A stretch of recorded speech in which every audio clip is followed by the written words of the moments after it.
We can do a tattoo tour episode, yeah. You can come in and like shirt off and just show us your entire chest and back piece one day, yeah. My Springbok on, no, I won't show that. There we go. The proudly Springbok back piece, taking the whole back. That's amazing.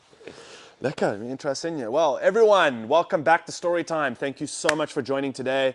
This episode is incredible. I'm ecstatic and over the moon. We're here today with the Mayor of Cape Town, Geordin Hill-Lewis.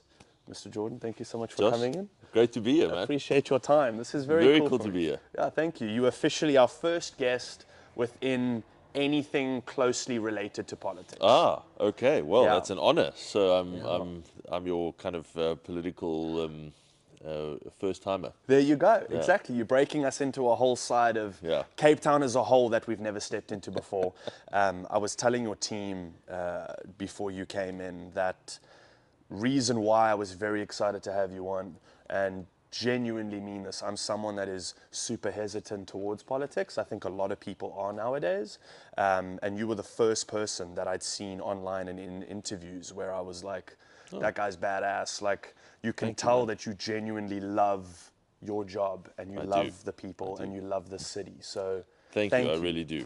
And I'm looking forward to the conversation. Yeah, thank you for changing my perspective on everything. Oh, wow. Okay, that means a lot. Giving me hope in politics. Thank you very much. That's absolutely part of my mission and my purpose is to give people a sense of hope and optimism for the future. Because I'm very optimistic about the future. I think this is an amazing time to be a South African and to be in South Africa. Yeah. So I'm glad that you get that. Lekker, thank you. You're through and through proper Cape Town fan, which is awesome to see as well, that you actually invested into the city in such a meaningful, emotional way as well. It's not just like a job, you know? Yeah, I mean, I really do regard this as one of the most special cities in the world. And I've had the privilege of being able to see lots of cities around the world, and there's just nothing that many of them are nice to visit, of course, for short periods, but there's just nothing that comes close to Cape Town. Yeah, I agree. And so, it's really worth protecting and worth making sure that future Cape Townians, our kids, their kids, and so on, have the same magical place that to live and grow up. Yeah, yeah. And you are originally from Edgemead?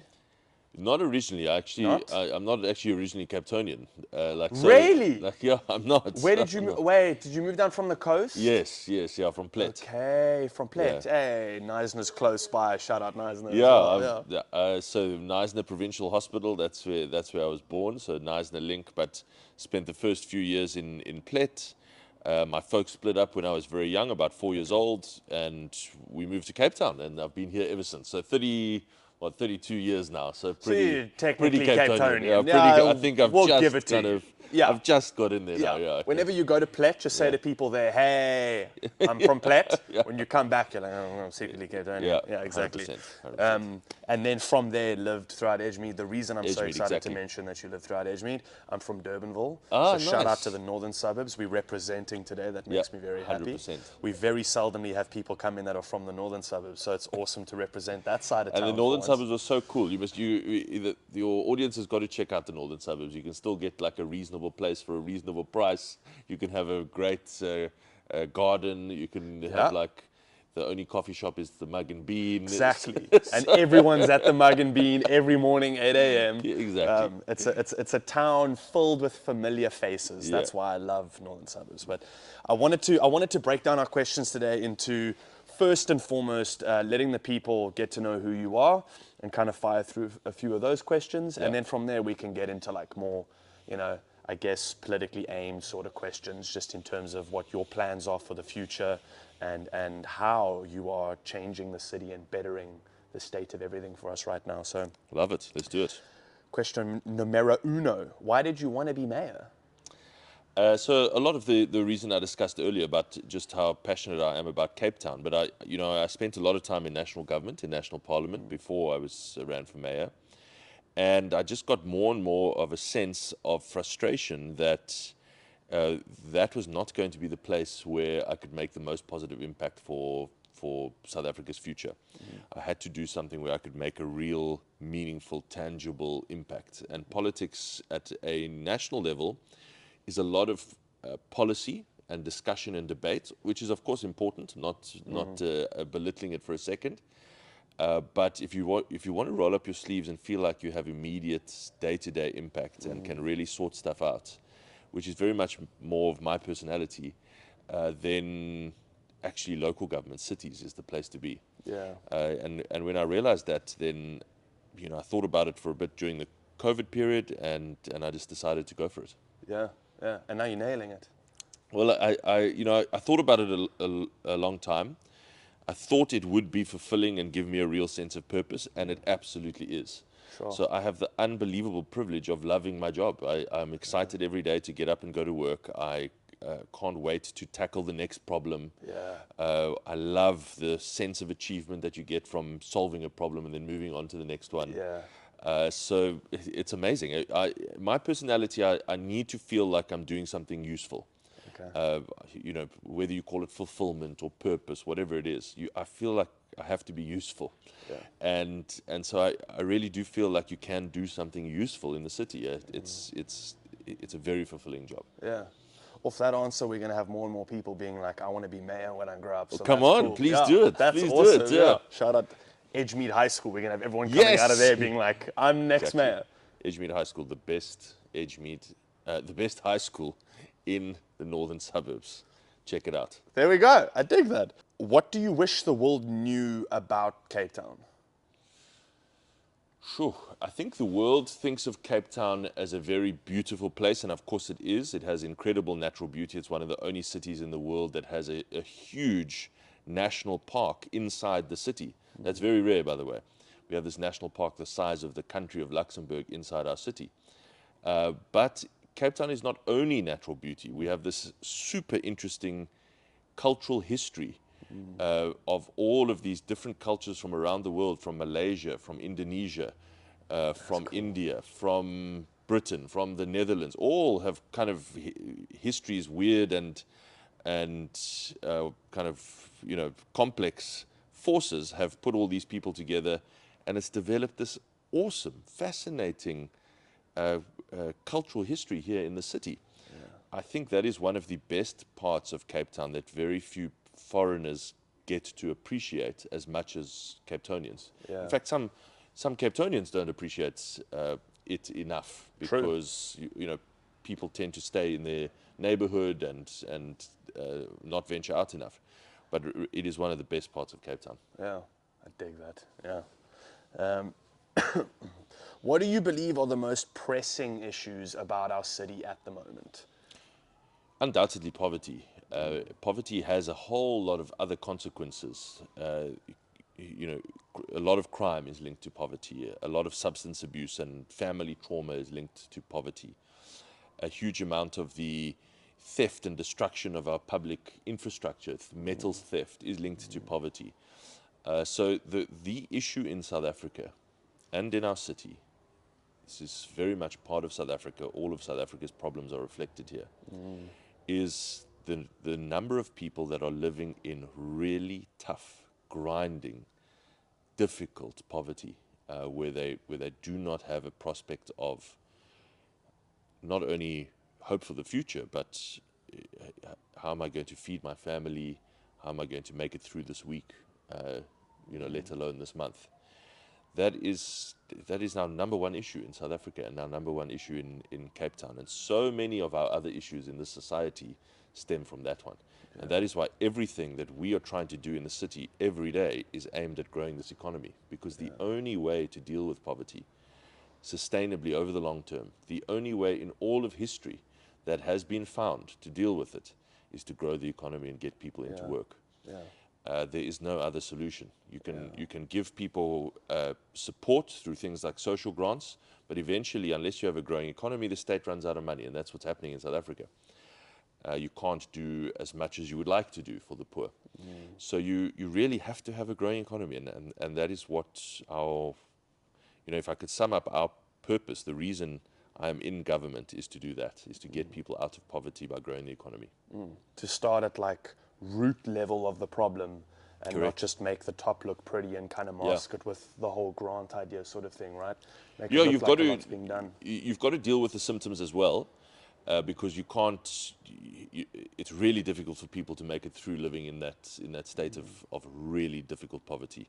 So you have to deal with the symptoms. You have to support people. You have to have health care. You have to have all the social support that Cape Town offers through many of our programs. You have to, for example, deal with the symptoms of crime. You can't ignore it. You can't not have more law enforcement officers on the street. After this episode, right now, we're going to launch a new deployment of law enforcement officers. Awesome. You have to do that, but you also have to understand the only sustainable long-term solution is to deal with the root cause, which is poverty. Yeah, yeah. If we were to build one public structure in Cape Town, what would you like that to be? Public structure, wow. Yeah, like a statue or a stadium or like anything. So it wouldn't actually be a building. It can be a building. No, I'm saying mine would not be a building. Cool. It would be, I don't know if you've ever been down to the Greenpoint Urban Park on a weekend. I think we have. Yes, You've we been have. there? Yeah. It is one of the most remarkable pieces of public infrastructure I've ever seen. It is amazing. Yeah. The whole of Cape Town is there on a Saturday morning, if it's sunny, of course. The whole of Cape Town is there. Not just people who live in Greenpoint or people who live in Sea Point. You see people from across the city coming together in a public space that is beautiful, that lets kids play and have fun. There's people having their wedding photos there. There's parents having their kids' birthday parties there because it's like an awesome free party venue. So if I could do one thing, I would love to actually double or triple the size of that park and make it a truly kind of central park of Cape Town. Because I think it is just the most remarkable piece of public infrastructure, way better than any building. Yeah, and available to literally everyone in the city. Yeah, I dig that. That's a good answer. As a fan of Cape Town, what is, first half of question, your favorite spot to go eat? If I say now, pick a spot in Cape Town, let's go chow. Yeah. And second, what would be like your go-to spot to watch a Springboks game? So I'm going to commit an act of treason now. Okay. But my favorite restaurant in the Cape at the moment, let me put it this, is a restaurant in Stellenbosch called the Fat Butcher. Oh, that place is incredible. It's in town, yeah. In town. It's in the center of town. It is amazing. So that's definitely like my number one recommendation at the moment. Go and check out the Fat Butcher. Amazing steak. But I must choose one in Cape Town as well. So let me go with, I'm gonna choose Great Italian at a place like Il Leone. That's Jess's favorite restaurant. Is that your favorite? Sir, you just smashed that. This whole room are ecstatic about that place. Yeah, we were there recently. There's lots of great restaurants. I recently tried this one called You at the bottom of Adley Street. Have you tried that? No, you. You, like just Y-U. Sick. Okay, I'm in. Excellent. Really, really excellent Asian food. Yeah. So yeah, there's lots of great restaurants. Second half of your question was the Bokke. I tend to watch with my friends. I don't really go to pubs and stuff. Okay. I don't have DSTV at home, so I make a plan to go watch with my mate Joel or with other friends wherever we are that particular weekend. That is the best way to do it, though. It is the best. I think it's the best way. Yeah. To watch with mates around a fire. 100%. I dig that. That takes me to my next question. What does a Geordin Hill-Lewis braai look like? Super simple. It's going to be definitely 100% lamb chops. Okay. That's because that is the best meat in the world. According to me, that's the best meat in the world. I mean, steak is good, like when you go into the Fat Butcher or whatever, but not. I prefer to braai lamb chops. I don't usually braai steak. Okay. And then obviously boerewors, and then like as little salad as possible. Yeah. And then braai broekies, 100%. So the braai broekies are like the salad because there's tomatoes in there. Fair. So then you don't need anything else. Fair. So you hit every food group in one go. And then you don't need any other salad. Exactly. Yeah. But you should have it there maybe just to make the table look nice. For sure. And then just to have your lamb chops and boerewors anyway. It's like decoration amongst all the 100%. Like some people have flowers on their table. We have a salad bowl. You have a bowl of salad. Yeah. It's so funny that that's your answer, because two big fans of yours are Stephen and Amy Kitsoff. Oh, that's so cool. So they send their love, they send their regard. Thank you, thank you. And Stephen and I recorded an episode together the other day, and I asked him what would be in his klaprooster. Yeah. And he said lamb chops, specifically Eddie's lamb chops, which is Amy's dad. Oh, okay. I thought it was going to be a recommendation. Have you had them? Yeah, if you go to Boma on Bree, yes. Eddie supplies them with lamb. Wow. It's the most phenomenal lamb in Cape Town. I've got to try that. Definitely pull in there. He had lamb, burrie, and braai broodjies. Exactly the same setup as a two-time World Cup winning prop for the Springboks. So you've definitely made the right choices there. I love that. So shout out to Stephen and Amy. You guys made a very good call there. Yes. Thank you, Kitsy. The Springboks recently played Ireland, winning one and losing one. Yes, winning one by quite a few points and losing one by 1 point. Yeah. By 1 point. Yeah. It's very important that people know that. It is important. And I was there, by the way. I was at Loftus, my first time ever at Loftus. That must have been phenomenal. It was incredible. That national anthem, it was where the best one the I've lady ever heard, stopped and let the crowd sing. I was there. I was right there. I was right in front of her. That must have been incredible. Yeah. It was the best gees I've ever had the pleasure or privilege of witnessing. I've been to a lot of book games over the years, obviously. Yeah. I try to go to one book game outside of Cape Town. Okay. Obviously, I can't get to all of them. The tickets are expensive and travel is expensive, but try to go to one. And so when I saw that Loftus was on the agenda, on the schedule, I was like, this is a no-brainer. Has to be that, eh? So we went, I think, six guys, proper boys weekend. Yeah. And we had such a great time. That's amazing. It was such a great time. And you chose the right game. Yes, we did. To leave Loftus with a win. It would have been terrible. We were saying this. It would have been terrible if we had gone to watch the one the next weekend in Durban. Yeah. Because what an anticlimax. Yeah. But I mean, not worse than an anticlimax, a heartbreak to lose it in the last minute. Exactly. But anyway, we had the perfect outcome. Yeah. What is your brief take on this whole debate of who is number one in the world? There is no debate. Thank you.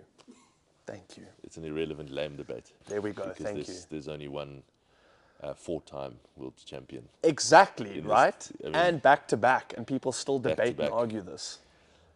And you know, to be honest with you, I still think when you look at their play, the Springboks have still got space to flex. They haven't played properly together in it's been about nearly 9 months now. No, about 8 months since the World Cup. They came their first 2 games, and you could see they were still kind of just figuring each other out again, still finding the groove. So the first game was a bit messy, but we pulled off the win. You know, I think if it had been a 3-game tour, we would have absolutely hammered them in the third game. I think so as well. Yeah, yeah. So no debate for me. I love that. Great answer. Is there a message that you would want to leave for either the fans or the Springboks? Well, I mean, I have so much admiration, respect, kind of boyhood hero worship for the Springboks, not just because they are incredible athletes, professionals at the peak of their game, but also for what they've done for our country. I mean, it really is quite extraordinary and quite emotional to see when you go to a place like Loftus, so long associated with the kind of Afrikaans rugby, quote unquote, right next door to Affies, and there you have again the whole of South Africa packing a stadium, screaming the national anthem, tears flowing down their face. You don't see only one kind of South Africa there. You see the whole country, and I just love that the way that the Springboks have brought this country together, given them an example of something that is successful, that we can be a country of excellence again. I love that. So I have huge gratitude.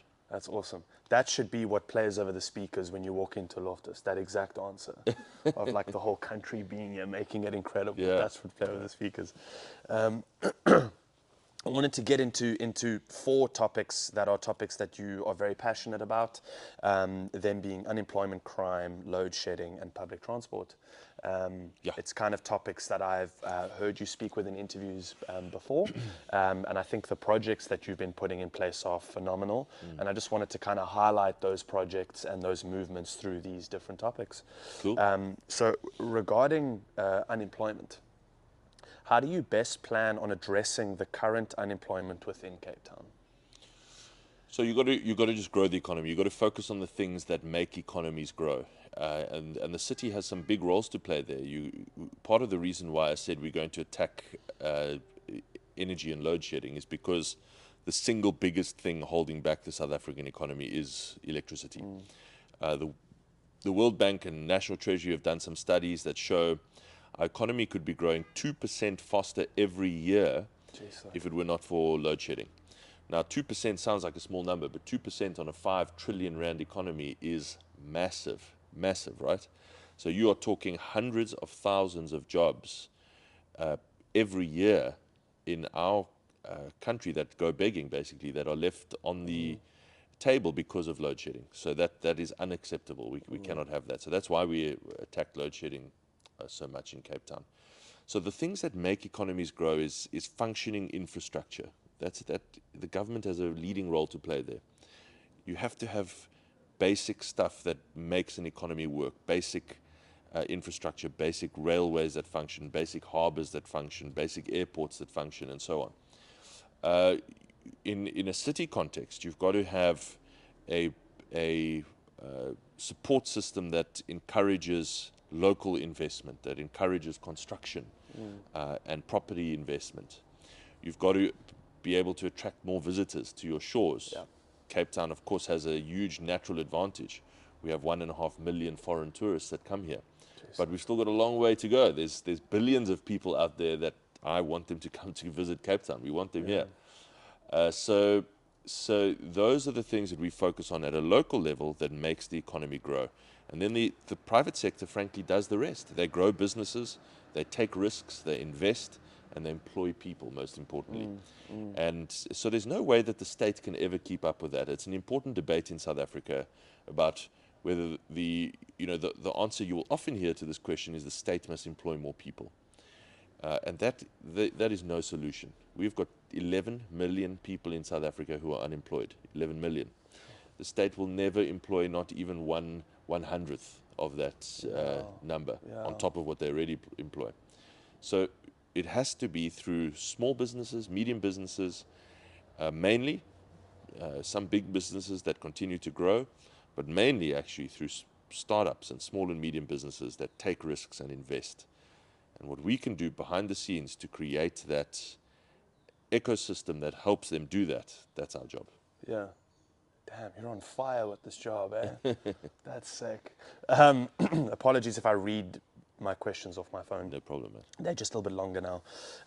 Cape Town approves SA's biggest pro-poor infrastructure investment, which aims at bringing in around 130,000 construction-related jobs. Could you further explain what this is and what the plan is regarding this huge investment plan? Absolutely. So when you look at cities around South Africa, the biggest issue you have at the moment is infrastructural failure. Water systems packing up, sewer systems collapsing, roads falling apart. I don't need to name the cities. We all know what's happening out there. We said this can never, ever happen in Cape Town. We've got huge pressure of people moving to our city from all across the country. But you've got to invest faster to keep up so that your infrastructure can still run and support that economy, as I spoke about earlier.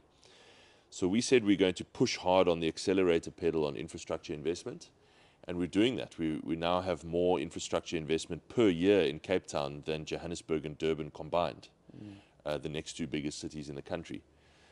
And we're going to keep that up every year.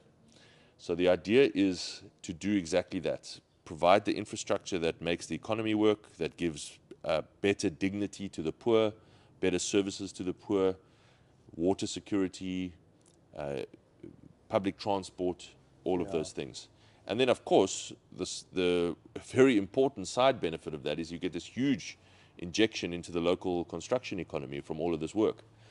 hence the 130,000 jobs. Yeah. So it just stems from, there's a basic principle that you'll see, hopefully you'll see flows through everything that we are trying to do in Cape Town. Yeah. We refuse to accept failure.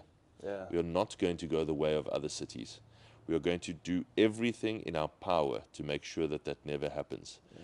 And so we are pushing hard on the investment, and infrastructure is one of them. Yeah. I feel like you're like the Rassie of Cape Town. You know what I'm saying? Yeah. That's Rassie a huge leads the compliment. Springboks. You're leading the whole city. That's dope. Yeah, I must say, actually, I watched Chasing the Sun too. Yes. Amazing. Yeah. But there's one thing that I disagree with Rassie about. Okay. Because he says, and I won't repeat the expletive, but there's lots of expletives with Rassie. He says that the Springboks are the only thing that work in South Africa. And at that moment, I was like, I was just loving this program up until that. That is not true. That is not true, Rassie. Yeah. Because Cape Town also works. There we go. Okay, respect, respect. There we go. I dig that. Challenge it. Exactly. Yeah. Cape Town secures 3.5 billion rand finance towards record infrastructure spend, with a plan to spend a total 39.5 billion rand on infrastructure from July 2024 until June 2027, as approved in its Building for Jobs budget. Could you explain the process of how the numbers are decided on with those budgets and millions and billions, whatever it may be, and what does the Building for Jobs budget entail? What is that project? Okay, so there's a couple of things. Firstly, the infrastructure piece that I've just spoken about. Huge infrastructure investment to secure our city, make it successful for the future, and importantly, to deliver better services for poorer residents. The other portion of the budget is focused on all of the normal service delivery stuff that the city does, and also supporting poorer residents in what is the biggest social support program in the country. So subsidized electricity prices, subsidized water prices, discounted rates, or totally free rates, free services, or the healthcare that we provide at our 97 clinics around the city, the primary healthcare. All of that is social support designed to support our poorest residents, and which is hugely expensive, obviously, cost billions. So when you're designing the budgets, you have a rough idea of what your income is. You know what your rate space was from the year that's passed. You know roughly what your electricity and water sales are going to be, which is those are our three kind of pockets of income. Okay. We get a little bit of money from the national state, not a huge amount, but a little bit.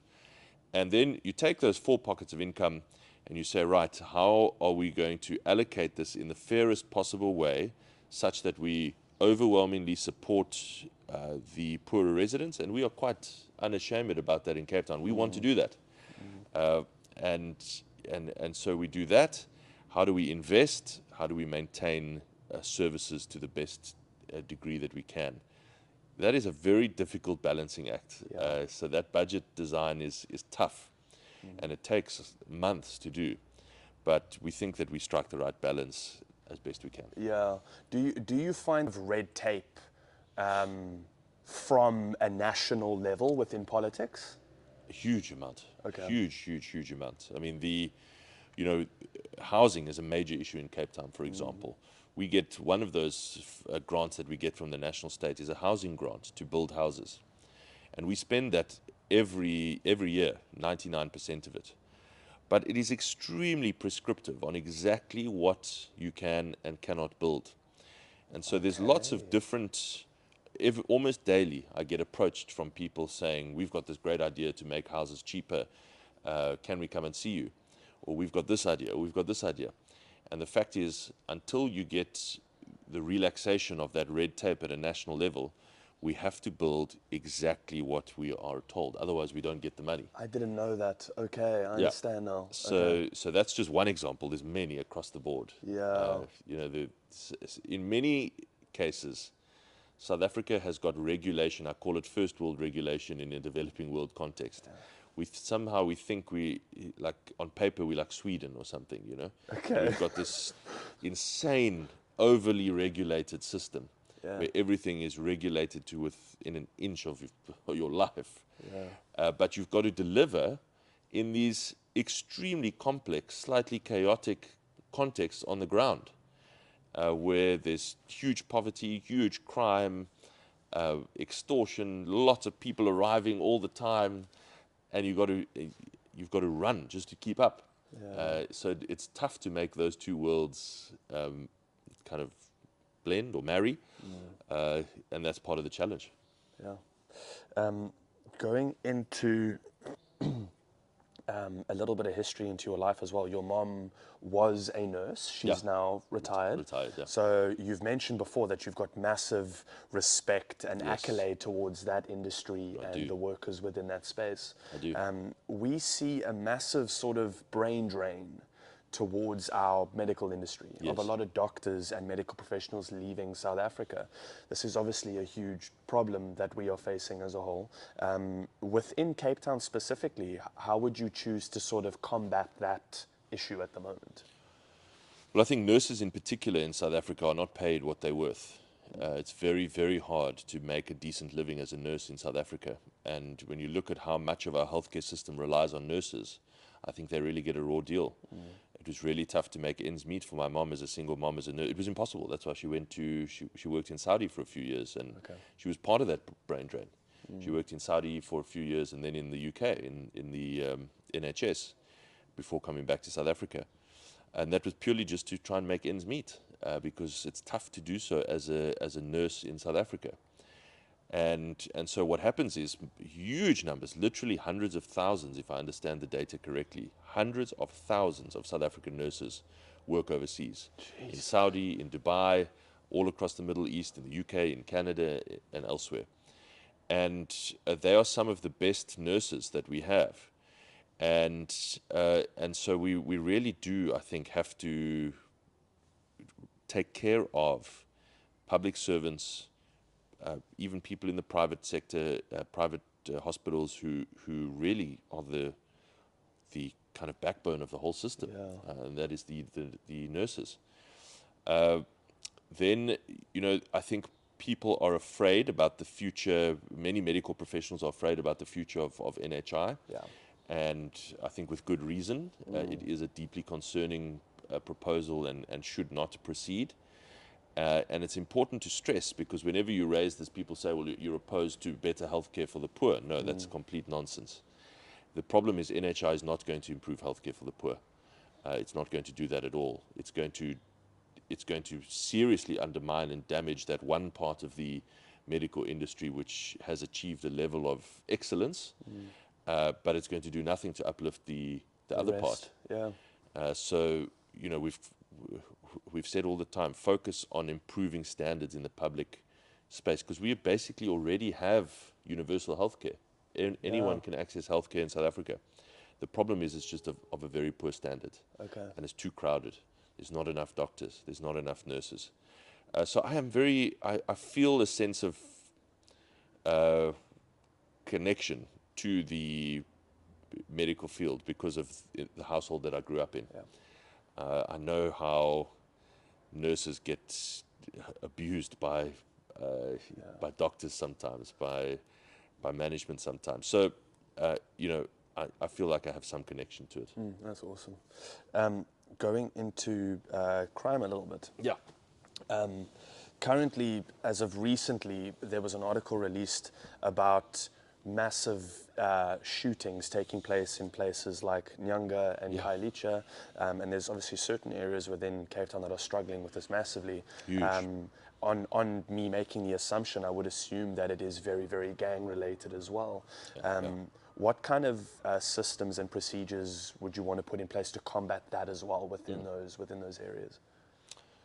I'd love another 10,000 Metro Police officers if you've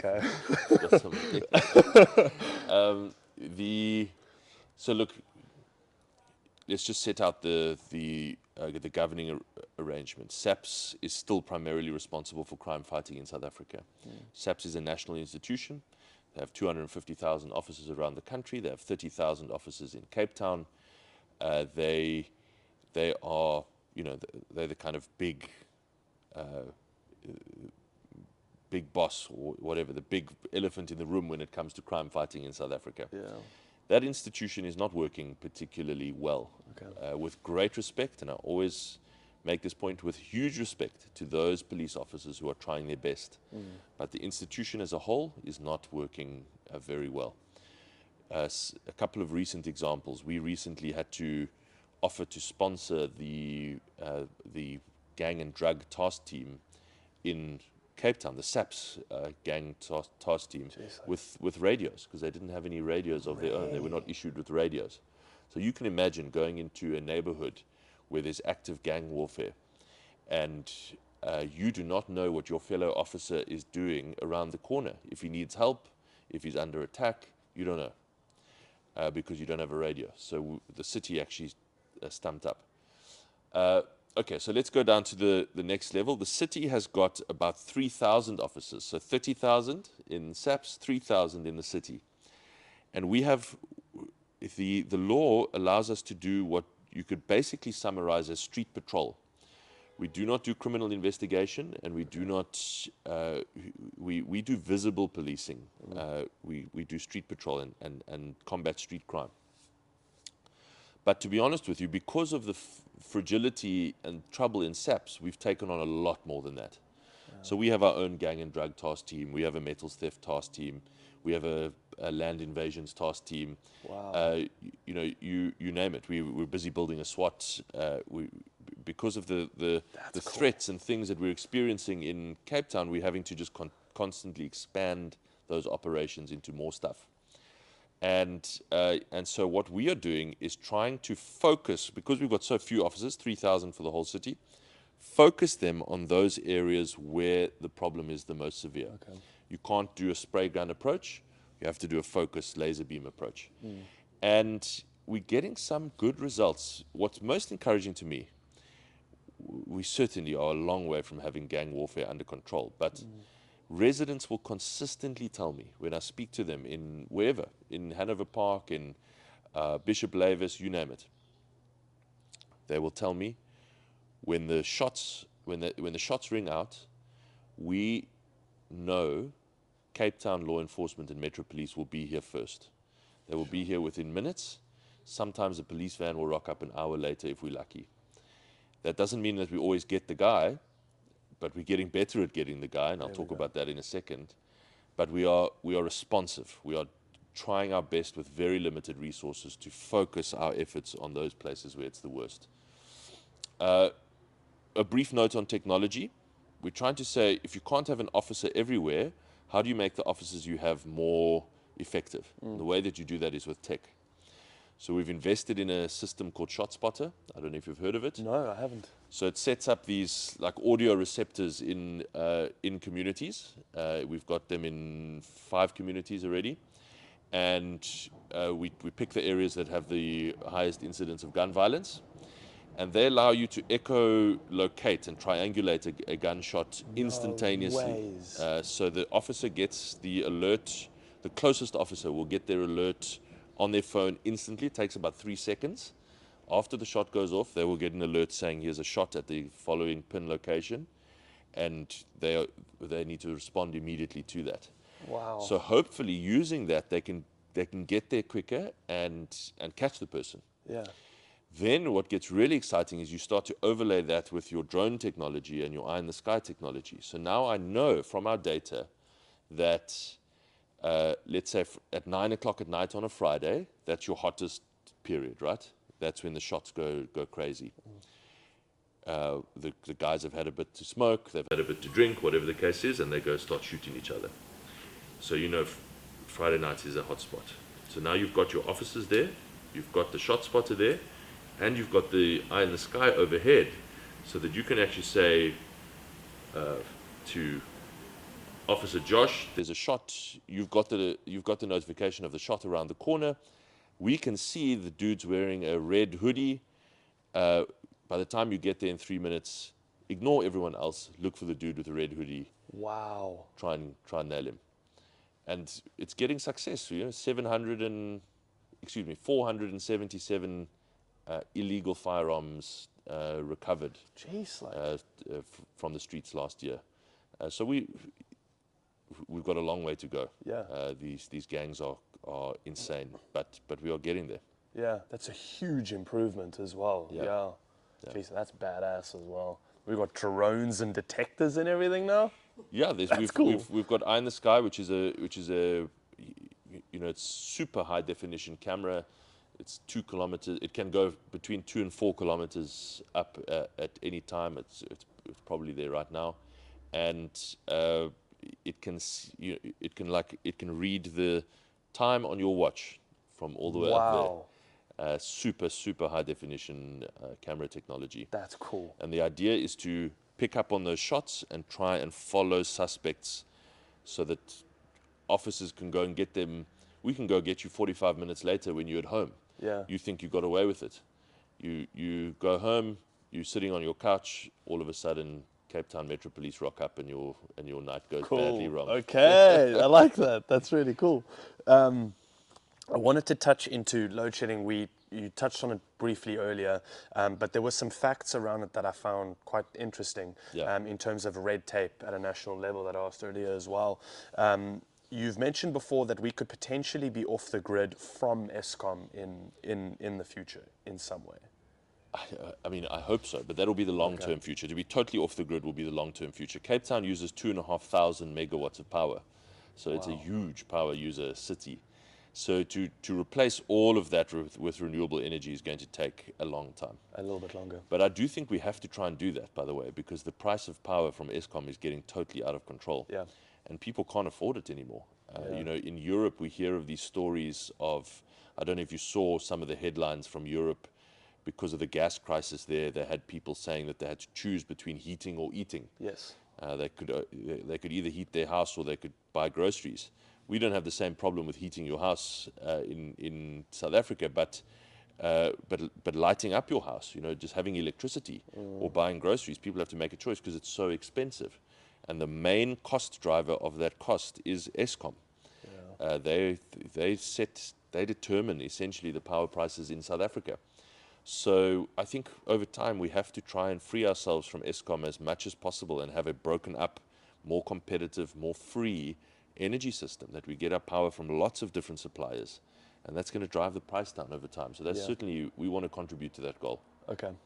Looking into public transport as well, recently in an interview you mentioned the taxi strikes that took place last year in August.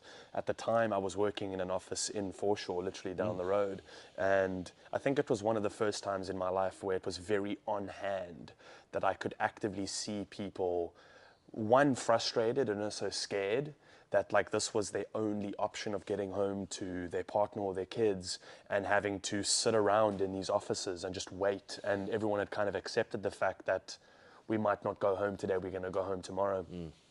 That tied into things like the My City, that is incredible. There's also a level of crime tied to this whole taxi problem. Huge.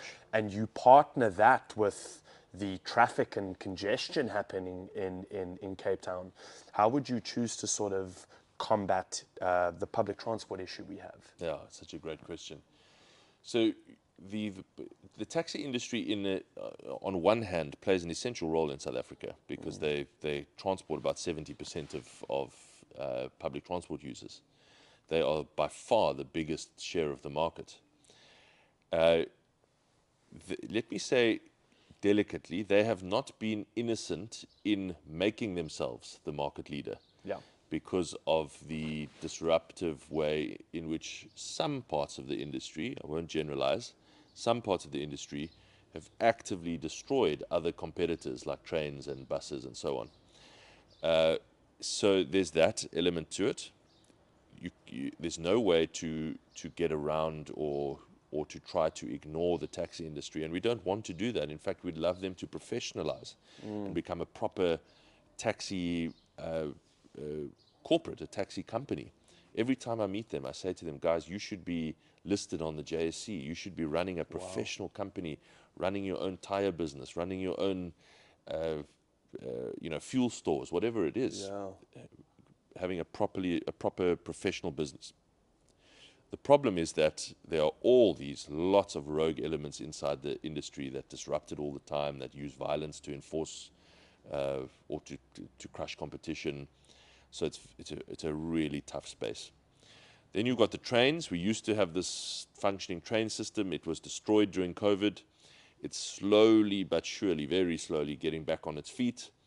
And it is essential for running big cities. You can't move millions of people around a metro of our size, or of any metro, without trains. And then you've got our bus system, which is a great system, but it's never going to be a mass people mover. It's never going to move millions. It's a top-up. It's kind of a top-up system. It's not the 30 or 50-year solution for public transport. Okay. That has to be. It has to be rail. It has to be more trains. So it's important for us. We think the modern city anywhere in the world has to run and plan public transport. It's such an important part of running a city. For sure. So that the idea that we have no impact whatsoever or influence in our rail system is we think can't work. It's unacceptable for the future. So that's why you've heard me pushing a lot for the devolution of rail down to the city level. I still think that's essential for the future, and I'm going to keep pushing on that. We're going to keep working on the professionalization of the taxi industry. And in the meantime, we have to enforce the law. We cannot allow a society where we just pick and choose to whom the law applies. The law applies equally to all of us. That is the only way you can build a successful society. So we have to enforce the law, particularly when you've got 16 innocent people in the back of your taxi and you're driving recklessly. We are definitely going to enforce the law. So that was our simple message. We've got huge respect for the industry. We want them to be professional. We want them to thrive. I wish they were more successful, frankly, so that they could professionalize more. But all we ask is that everyone obeys the law. Simple request. That's awesome. Thank you. Well, Mr. Geordin Hill-Lewis, thank you so much for your time. Thank you for your answers. Amazing. I hope in future we get to see President Geordin Hill-Lewis. That would be good fun. That would be awesome, eh? It would be good fun. But a long time still. I've got a lot to do here in Cape Town, and I'm loving it very much. And want to finish some of the good work here first. Yeah, that's cool. Awesome. Thank you so much. This has been such a fun discussion, man. Thank you very much. Thank you for everything. Thank you for your answers, for your honesty, for your kindness, and thank you to your team, to everyone for being here. I appreciate this a lot. Thank you. To yours as well. Thank you guys for watching. Mr. Geordin Hill-Lewis, that's amazing. Okay. Thank you. That was amazing.